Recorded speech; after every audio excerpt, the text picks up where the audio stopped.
ई way bill के बारे में, ई वे बिल कैसे बनाया जाता है और किसे बनाना होता है और ये कौन कौन बना सकता है।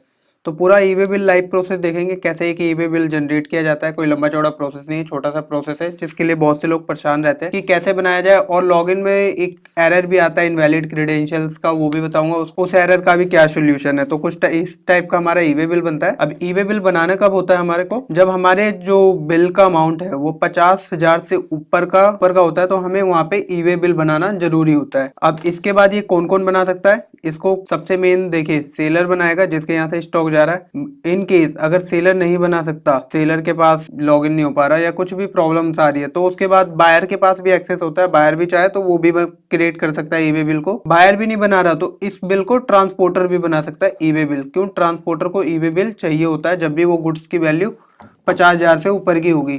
तो चलिए देखते हैं कैसे इसका लाइव ई वे बिल बनाना है। तो इसके लिए सबसे पहले कुछ नहीं करना, आप सीधा गूगल पे लिखे ई वे बिल लॉगिन। ठीक है, सबसे पहले आपको ये वाली वेबसाइट डालनी है eWaybill.gst.in पे आना है। ठीक है, इसके बाद यहाँ पे ये लॉगिन का ऑप्शन होता है, यहाँ से लॉगिन कर लेना है। अगर आप फर्स्ट टाइम आ रहे हो तो आपको क्या करना है, ये रजिस्ट्रेशन वाले टैब पे क्लिक करना है, यहाँ से अपना रजिस्ट्रेशन कर लेना है। यहाँ पे ई वे बिल जनरेशन का एनरोलमेंट ऑफ ट्रांसपोर्टर, अगर आप ट्रांसपोर्टर हो तो आपका यहाँ से होगा, नहीं तो आपका यहाँ से होगा। यहाँ से क्लिक कर लेना। आप यहाँ पे क्लिक करते ही आपसे आपका जीएसटी नंबर मांगेगा, कैप्चा डालना। जीएसटी नंबर और कैप्चा डालते ही आपसे कुछ बेसिक से डिटेल्स मांगी जाएगी, जस्ट लाइक जैसे हम अपनी ईमेल आईडी क्रिएट करते हैं वैसे ही नॉर्मल डिटेल्स मांगेगा। वो डिटेल्स यहाँ पे फिल कर देनी है। हमारा फिर यहाँ से ई वे बिल का यूजर आईडी पासवर्ड जनरेट हो जाएगा। अब इसके बाद हमें लॉगिन करना है। लॉगिन करने के लिए क्या करना है, लॉगिन पे क्लिक करना है आपको। लॉगिन पे क्लिक करते ही आपके सामने कुछ इस तरह के डिस्प्ले आएगी। ये डिस्प्ले आते के साथ देखिए सबसे पहले जो मैं बता रहा था ना, इफ यू मतलब एक एरर आता है, हो सकता है आपके सामने भी एरर आए कुछ इस तरह का। तो यहाँ से आपको ये पीपीटी डाउनलोड करके रख लेनी है। ये देखिए अगर आपके सामने ऐसा कोई एरर आएगा ई वे बिल इनवैलिड क्रेडेंशियल का, तो ये पीपीटी आप रीड कर लेना पूरी। इसमें सारे एरर, उस एरर का जो भी सोल्यूशन है ये सारा बता दिया जाएगा। तो ये तो हो गया एरर आएगा तो, लेकिन एरर नहीं आता है तो उसके लिए क्या करना है, हमें यहाँ पे अपना यूजर आईडी पासवर्ड डाल लेना है। नॉर्मली यूजर आईडी पासवर्ड डालते ही हमारे सामने हमारा ई वे बिल का डैशबोर्ड ओपन हो जाएगा। अब इसके बाद हमें ई वे बिल कैसे जनरेट करना है ये देखना है। देखिए सबसे पहले आपको यहाँ पे आना है, ये जो दिख रहा है हमें ई वे बिल का ऑप्शन, इस पे क्लिक करोगे आप।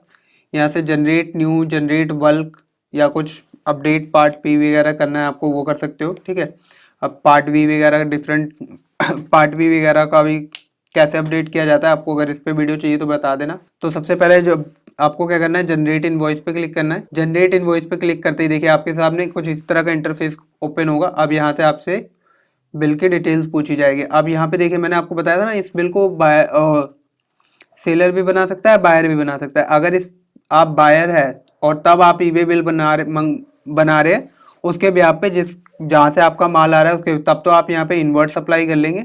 ठीक है, अगर आप सेलर है तो आप आउटवर्ड रखेंगे। इनवर्ट रखते ही देखिए आपकी जो कंपनी की डिटेल है वो नीचे चली जाएगी और जिसकी फिल करनी है वो ऊपर आ जाएगी इनवर्ट में। आउटवर्ड करेंगे तो आउटवर्ड में आपकी ऊपर रहेगी और जिनसे मंगा रहे हैं उनके नीचे रहेगी। ठीक है, तो यहाँ पे स्टार्टिंग में आपका जब लॉगिन कर लेंगे, आप लॉगिन करते के साथ यहाँ पे इस तरह का आएगा। सबसे पहले आपको क्या करना है, सप्लाई टाइप सेलेक्ट करनी है, आउटवर्ड या इनवर्ड। सप्लाई टाइप आपको सिलेक्ट करनी है, किस टाइप की आपकी सप्लाई है, सप्लाई एक्सपोर्ट है, जॉब वर्क के लिए जा रहा है, जो भी है। ठीक है, यहाँ से सप्लाई सेलेक्ट कर लो, इनवॉइस के टाइप का टाइप डालो, इनवॉइस की डेट डालो, ये सारी चीज़ें फिल कर देनी है। यहाँ पे आपको अपने ही फॉर्म के नेम फिल कर देना है। वैसे ये बेसिकली फिल आता है, यहाँ पे अभी आ नहीं रहा है तो आप यहाँ पे ये फिल कर दो। ये हो गया। अब इसके बाद यहाँ पे जिसको भी बिल आप इशू कर रहे हो उसकी डिटेल डालनी है। तो उसकी डिटेल डालने के लिए आप नेम से स्टार्ट मत करना या एड्रेस वैड्रेस कुछ मत भरना।